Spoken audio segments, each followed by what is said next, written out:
The percentage of youth not in employment, education or training was recorded at 16.9%. PS, these are some staggering figures. True. What are you doing about it?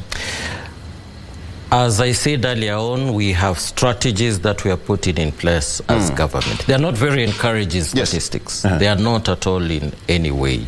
And therefore, any responsible government will have to ensure that these challenges are addressed. Now, the reason why we have called for a national skills inventory is to get to know whether there is a mismatch.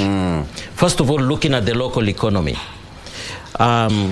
The print media and the electronic media has quoted a number of employers saying some of the graduates that we have do not really qualify or do not match the expectations of the entrepreneurs that we have, the industries that we have.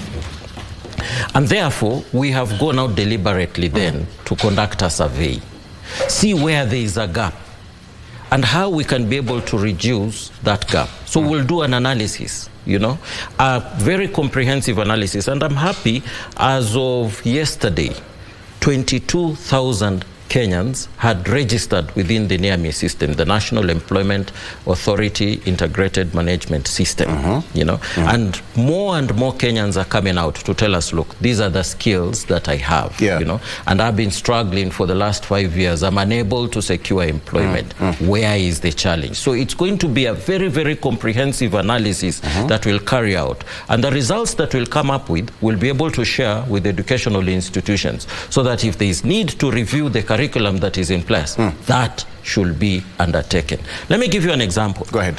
Of, you know, graduates in Canada, because I was there about 3 months ago.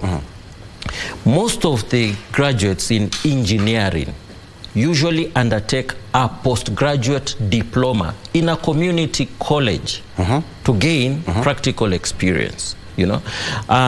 The graduates that we have in Kenya are geared towards management jobs, which are not available as it is currently. And therefore, the need for us to re-strategize whether we should relook at the curriculum that obtains for engineering degrees, or alternatively encourage them to go for postgraduate, you know, diplomas for about a year or so, so that then they can be able to qualify for some of these jobs.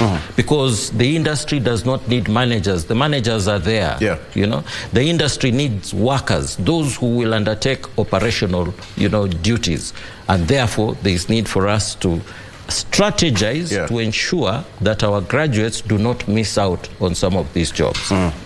In my immediate former station, that is Shipping and Maritime Affairs, we did strategize, now in particular with reference to engineers, to convert some of them to marine engineers, because that is where opportunities are available as it is currently. So somebody who has done mechanical engineering, for example, somebody who has done electrical engineering can go for a diploma course for 1 year. And we did this in consultation with the Jomo Kenyatta University of Agriculture and Technology. Go for 1 year and convert into a marine engineer, so that then you can be able to qualify for the jobs that are opening up as it is currently. So in essence, what I'm trying to say is this particular survey that we are carrying out is for the good of our young people, because at the end of the day, they will be able to secure employment within and also outside the country where we are looking for these employment opportunities. As you are aware, our strategy is also to get industrial jobs in the Western European countries where these opportunities are coming up. Where's the missing gap? So, as I said, the missing gap is on practical studies.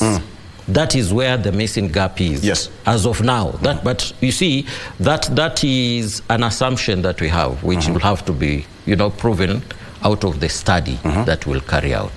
So it's a hypothesis, you know, and a hypothesis has to be tested. So once it is tested and it is proved to be true with the facts that we have, we will sit with educational institutions, and we're not just talking of universities.